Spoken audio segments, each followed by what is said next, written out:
হরে কৃষ্ণ মহামন্ত্রে হরে কৃষ্ণ রাম শব্দের অর্থ কী? রাধে রাধে বন্ধুরা, রাধে কৃষ্ণ চ্যানেলে সকলকে জানাই স্বাগত। আশা করছি ভগবানের আশীর্বাদে আপনারা সকলেই ভালো আছেন। আজকে বন্ধুরা আমরা জানব এক মহামন্ত্রের পূর্ণ অর্থ এবং তার আধ্যাত্মিক বিশ্লেষণ। জানব সমগ্র বিশ্বের কোটি কোটি মানুষ এই মন্ত্র জপ করেন। আজকে আমরা আলোচনা করব হরে কৃষ্ণ হরে রাম মন্ত্রের পূর্ণ ব্যাখ্যা। কিন্তু এটা জানার আগে আপনারা এই চ্যানেলে যারা নতুন তারা অবশ্যই চ্যানেলটিকে সাবস্ক্রাইব করুন এবং পাশে থাকা বেল বাটন প্রেস করুন এরকম আরও নতুন নতুন তথ্যকথার নোটিফিকেশান পেতে। আর আমার তথ্যকথা শুনে ভালো লাগলে অবশ্যই একটা লাইক করুন এবং শেয়ার করুন, যাতে তারাও এই তথ্যকথা শুনে উপকৃত হয়। আর কমেন্টে জয় শ্রীকৃষ্ণ রাধে রাধে লিখতে ভুলবেন না। হরে কৃষ্ণ কৃষ্ণ কৃষ্ণ হরে হরে, হরে রাম রাম রাম হরে হরে। বন্ধুরা, প্রথমে শুরু করব ছোট্ট একটি কাহিনী দিয়ে, তার আমরা চলে যাব মূল পর্বে। আধ্যাত্মিক অভিজ্ঞতা কি একটি ছোট্ট কাহিনীর মাধ্যমে জানতে পারব। একদিন গোপালগঞ্জে এক শান্ত নদীর তীরে কৃষ্ণ এবং তার বন্ধুরা বসেছিলেন। সেই সময় নদীটি ধীর গতিতে প্রবাহিত হচ্ছিল এবং প্রত্যেকের সৌন্দর্য আকাশের সৃষ্টির আলোয় ভাসছিল। কৃষ্ণ তার শিষ্যদের বললেন, আজ তোমাদের এক গুরুত্বপূর্ণ পাঠ দেব, সেটা হলো আধ্যাত্মিক অভিজ্ঞতার। এক শিষ্য কল্লোল এগিয়ে এসে বললেন, কৃষ্ণ, আধ্যাত্মিক অভিজ্ঞতা কি? আমরা তো জানি না এর প্রকৃত রূপ। আপনি আমাদের কিভাবে এই অভিজ্ঞতা অর্জন করতে সাহায্য করবেন?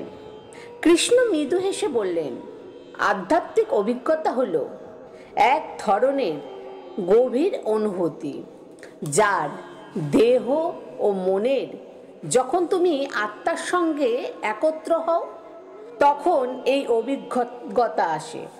একে অনুভব করা যায়, কিন্তু ভাষায় ব্যাখ্যা করা কঠিন। কল্লোল একটু চিন্তা করে বললেন, তাহলে আমাদের কি সঠিক পথ অনুসরণ করতে হবে?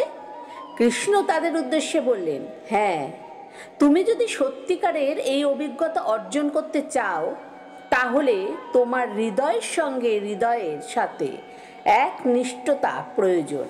প্রথমে তোমাকে নিজের মনকে শান্ত করতে হবে।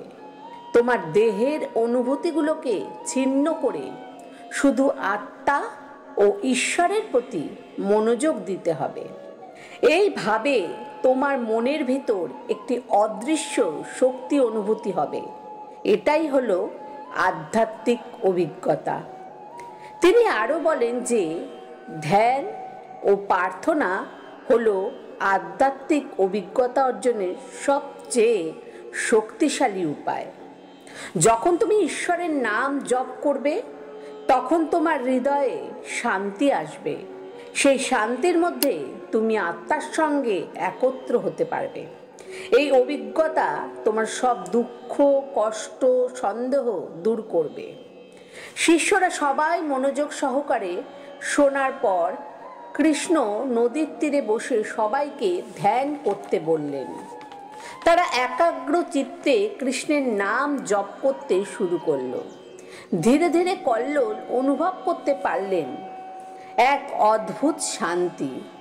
তার মন যেমন পরিশুদ্ধ হচ্ছিল, তেমনি একটি অদৃশ্য শক্তি তাকে শূন্যতাকে পূর্ণ করছিল। কল্লোল চোখ বন্ধ করে অনুভব করলেন যেন কৃষ্ণের উপস্থিতি তার চারপাশে ঘিরে রয়েছে। এক মুহূর্তে তার মনের মধ্যে সকল ভয়, সংকট এবং দ্বন্দ্ব মুছে গিয়েছিল।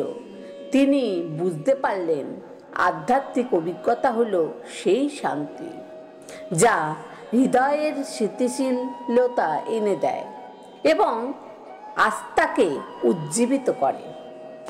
বাকি শিষ্যরাও একই অভিজ্ঞতা লাভ করতে শুরু করলো। কৃষ্ণ তাদের সবাইকে বললেন, এটা সঠিক পথ। আধ্যাত্মিক অভিজ্ঞতা এক সময় তোমাদের সকল সংকট দূর করবে, কারণ তখন তোমরা শুধু নিজেরাই নও, বরং তোমরা তখন ঈশ্বরের সঙ্গী হয়ে যাবে। প্রত্যেকটা শিষ্য হৃদয়ে তখন একটাই শান্তি ও তৃপ্তি ছিল, কারণ কৃষ্ণের উপদেশ গ্রহণ করে তারা সবাই আধ্যাত্মিক অভিজ্ঞতা লাভ করছিল এবং তাদের জীবন পুণ্য লাভ করেছিল। বন্ধুরা, আজ আমরা এমন এক মহামন্ত্রের পূর্ণ অর্থ এবং আধ্যাত্মিক বিশ্লেষণ জানব, যা সমগ্র বিশ্বের কোটি কোটি মানুষ প্রতিদিন জপ করে। আজ আমরা আলোচনা করব হরে কৃষ্ণ হরে রাম মন্ত্রের পুরো অর্থ এবং এর আধ্যাত্মিক সম্পর্কে। হরে কৃষ্ণ কৃষ্ণ কৃষ্ণ হরে হরে, হরে রাম রাম রাম হরে হরে। এই যে বাক্যাংশে, এতে হরে শব্দটি ঈশ্বরের ঐশ্বরিক নারীত্বের একটি শক্তিশালী আহ্বান, যিনি রাধা নামেও পরিচিত। রাধা হলেন কৃষ্ণের শাশ্বত স্ত্রী এবং ঐশ্বরিক প্রেম এবং ভক্তি যুগ্ম করে। মন্ত্রে তার নাম পুনরাবৃত্তি করে ভক্তরা ভগবানের প্রতি বিশুদ্ধ প্রেম ও ভালোবাসা অর্জনে তার কাছে সাহায্য চাইছেন। হরে শব্দটা ভগবান কৃষ্ণের অভ্যন্তরীণ শক্তি শ্রীমতী রাধার প্রতি ইঙ্গিত করে। এটি ভক্তের পক্ষ থেকে ভগবানের করুণা এবং আশ্রয় প্রার্থনা প্রকাশ। এই কৃষ্ণ মানে সর্ব আদর্শ নিয়ম। এটি আসল অনন্য সর্বোচ্চ ব্যক্তিকে বোঝায়, যা বিত্তবান সর্বোচ্চ উচ্চ।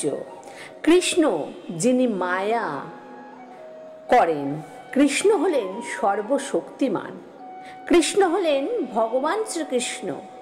তিনি সমস্ত আলোকের উৎস, সর্বাধিক আলোকনীয়। রাম শব্দের অর্থ হল আনন্দের আধার। একটি ভগবান কৃষ্ণকেই বোঝায়, যিনি রাধা নামেও পরিচিত, যিনি আমাদের মনের সর্বদাই রমণ করে থাকে, যার অর্থ রাধার প্রিয় এবং কৃষ্ণের ঘনিষ্ঠ সহযোগী, বলরামের সংক্ষিপ্ত রূপ।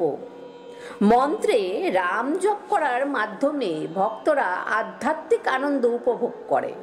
রাম শব্দটি এখানে ভগবান রামের ইঙ্গিত করলেও ভগবান শ্রীকৃষ্ণের আরেকটা রূপ হল প্রভু রাম, যিনি পরম আনন্দ, যিনি রাধার মন নামেও পরিচিত। হরে কৃষ্ণ কৃষ্ণ কৃষ্ণ হরে হরে, হরে রাম রাম রাম হরে হরে। এই মন্ত্রটি, যা মহামন্ত্র নামে পরিচিত, এটি ভগবান কৃষ্ণ এবং ওনার অভ্যন্তরীণ শক্তি রাধার প্রতি নিবেদিত। এই মন্ত্রটি হলো কলিযুগের মুখ্য মন্ত্র, যা আত্মা শুদ্ধ করে এবং পুরোপুরি ভগবানের কাছে পৌঁছে দেয়। হরে রাম রাম রাম হরে হরে, এটি ভগবান রাম বা আনন্দময় কৃষ্ণের কাছে আহ্বান। এর মাধ্যমে ভক্ত ভগবানের সঙ্গে ঐশ্বরিক আনন্দ উপভোগ করতে চায়। আত্মশুদ্ধির গুরুত্ব বোঝা দরকার। মন্ত্রটি জপ করার মাধ্যমে আত্মার শুদ্ধি হয়, পার্থিব আসক্তি কমে যায়, ভগবানের সঙ্গে ব্যক্তিগত এবং প্রেমময় সম্পর্ক তৈরি হয়। এই মন্ত্রের জপ কেবল মুক্তি দেয় না, বরং ভগবানের শুদ্ধ প্রেমে ভক্তকে নিমজ্জিত করে।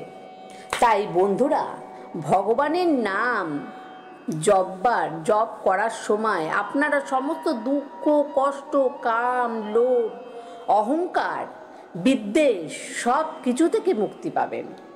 কারণ ভগবান কৃষ্ণকে যদি পরিশুদ্ধ প্রেম আর ভালোবাসা দিয়ে ওনার নাম জপ করেন, তাহলে ভগবানের আত্মার সঙ্গে আমাদের আত্মার মিলনের আমাদের মন শুদ্ধ হয়ে যায়।